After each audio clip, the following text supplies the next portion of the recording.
Hello, everyone, and welcome back to the Common Sense Crypto channel. As with you always, this is Rich doing another video today on XRP. So I hope you're all having a wonderful day today, wherever you are in this great, great world. We're going to talk about XRP. I'm going to talk about a few other things, and I'm going to try to answer some of your comment questions as well.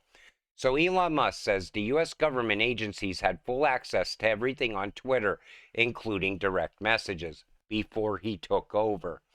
And people were outraged by this. But why are they not outraged about CBDCs?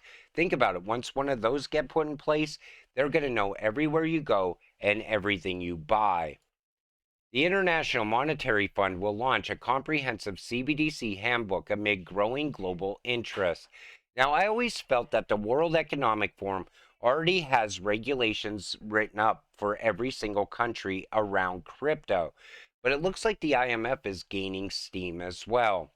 Recognizing the urgency to support central banks in their CBDC endeavors, the IMF has collaborated with nearly 30 countries seeking assistance over the past 2 years and has been contacted by more than 40 countries overall. Lee emphasized the importance of CBDC capacity development to prevent a digital divide. The IMF has been going bigger and bigger around CBDCs all the time. Then this happened. What's the deal with the new Unicoin International CBDC? Can there be one CBDC to rule them all? Now, people said in the comment section, what the hell is Unicoin? Now people are calling this the XRP killer as well. So I'm going to try to explain what it is. It is important to note that the UMU, or Unicoin, will not be a central bank digital currency in the traditional sense, at least not in the foreseeable future. It is intended to function like a CBDC. However, it is legally a money commodity. UMU functionality operates as a CBDC, said Hubbard, but it's intentionally working across all national jurisdictions, not just for a local economy. They're creating it to be the central bank of all central banks. But there's a problem I see with that. It's not going to be the XRP killer for one reason. Think about it.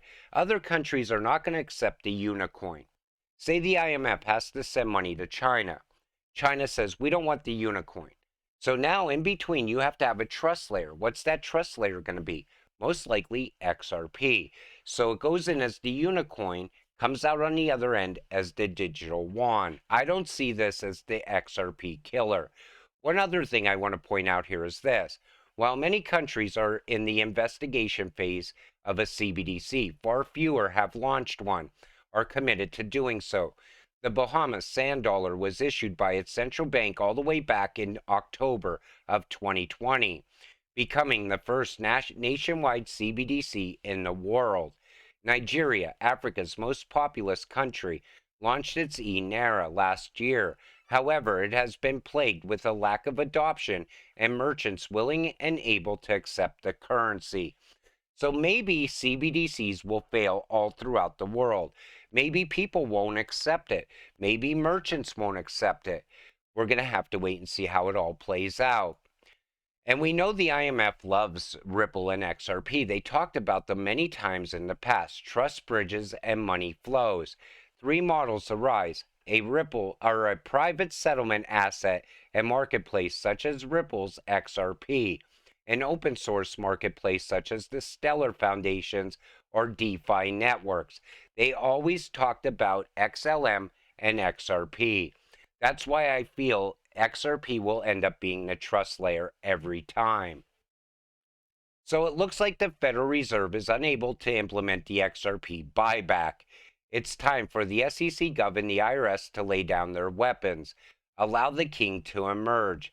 The Fed is bankrupt. And ironically, Jimmy Valley said that. So Federal Reserve Chair Jerome Powell recently testified before Congress on the current state of the U.S. economy. In addition to the monetary policy, Powell was questioned about the Fed's regulatory proposals regarding cryptocurrencies and climate-related financial risk. Barely mentioned, however, was the Fed's balance sheet. The Fed has experienced significant operating losses over the last 6 months, which have exhausted its existing capital.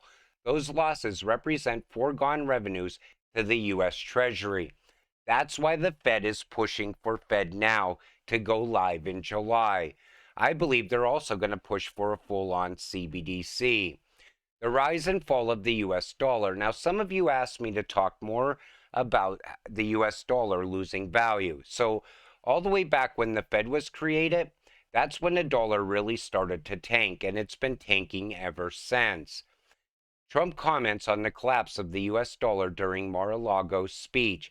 Now, you don't have to like Trump, or some of you may very well hate him, but he's an ex-president, and when he says that the dollar is in trouble, you need to pay attention. Trump explained our currency is crashing and will soon no longer be the world standard, which will be our greatest defeat, frankly, in 200 years. There will be no defeat like that. That will take us away from being even a great power.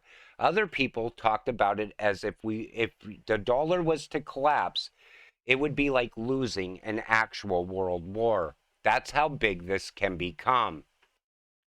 Dollar slumps to one-year low as cooling U.S. inflation raises Fed pause expectations.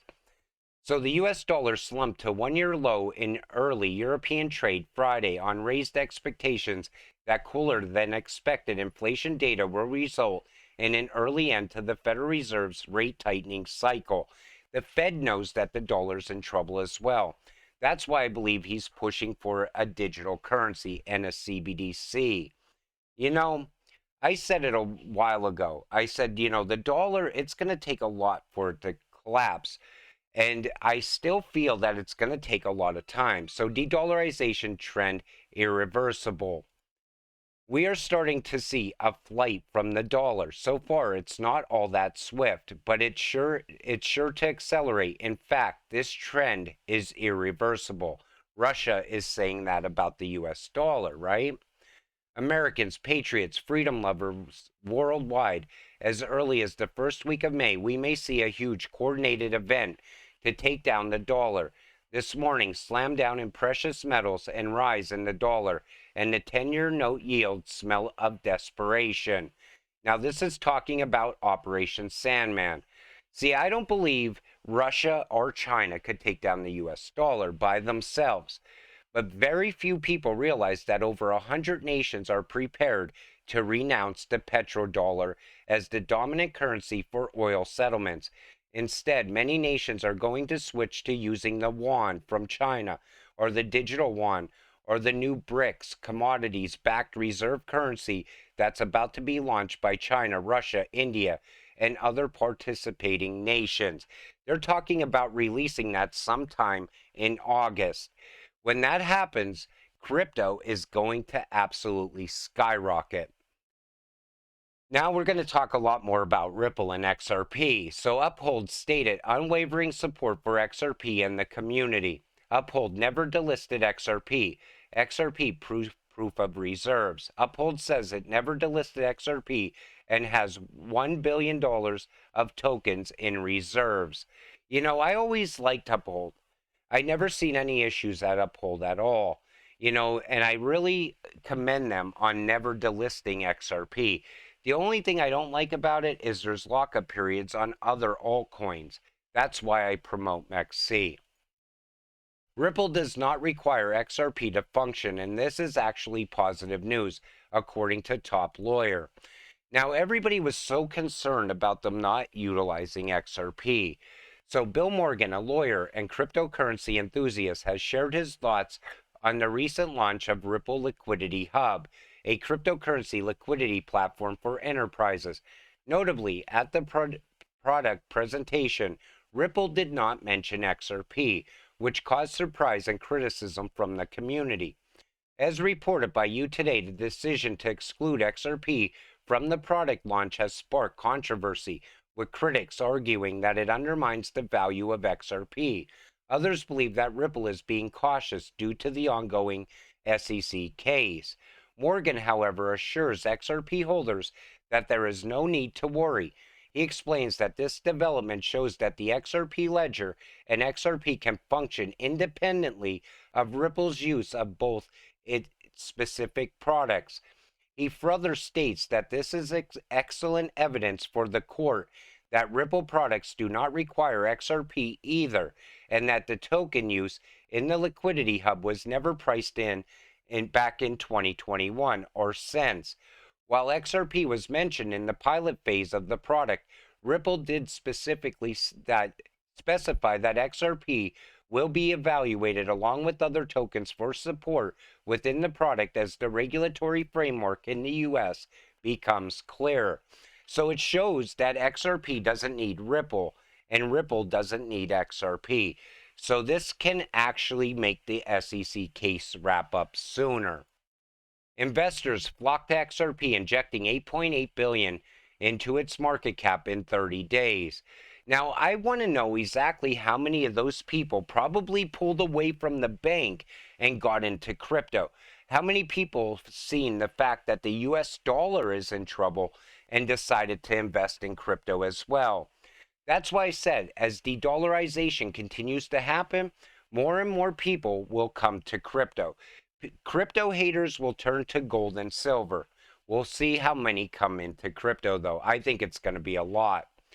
Friendly reminder to American digital asset retail investors. Japan is ready. London is ready. Brazil is ready. Asia is ready. The world is ready for Ripple, the XRP ledger, and XRP. So we see here providing on-demand liquidity services. Ripple's ODL service, which uses XRP as a bridge currency, has already been commercialized in Japan, and SBI Remit, in collaboration with Coins.ph and VC Trade, has developed a fast and low-cost. We are developing a remittance service for. And you know, there's a lot of announcements around Japan, and we're going to see XRP skyrocket at some point in price. Ripple making the ultimate moves toward mass adoption, an accelerated shift to instant payments across Europe. And it's country after country. And it's the UK as well. You know, right now they're in the same place as the US is. We're starting to see them, you know, with their anti-crypto campaigns over there as well. People are going to turn to crypto no matter what. You know, early in this video, I talked about how CBDCs could possibly fail. What's going to be the next option? Crypto.